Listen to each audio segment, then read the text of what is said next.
Hello viewers, আমরা এখন দাঁড়িয়ে আছি করতোয়া নদীর উপরে এবং যে স্থানটিতে আছি সেটি ফতেয়ালি ব্রিজ নামে যে পুরাতন ব্রিজটি ছিল, যেটা এখন ভেঙে ফেলা হয়েছে নতুন ব্রিজ নির্মাণের জন্য।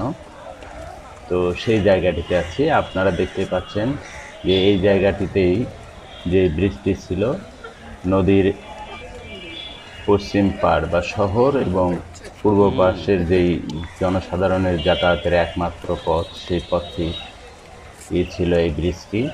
সেটি ভেঙে ফেলা হয়েছে এবং কিছু কাজ শুরু হয়েছিল প্রাথমিকভাবে, কিন্তু এই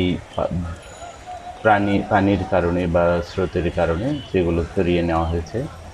আর আপনারা তো আরও জানেন যে জনগণের যেই চাহিদা, এই পারের মানুষ ও পারে পারাপারের জন্য যেই জনগণের চাহিদার মুখে বা চাপের মুখে, আন্দোলনের মুখে এখানে একটি বাঁশের তৈরি ব্রিজ তৈরি করা হয়েছে। সেই ব্রিজটি দিয়ে এখন এপারের মানুষ ওপারে পারাপার হচ্ছে।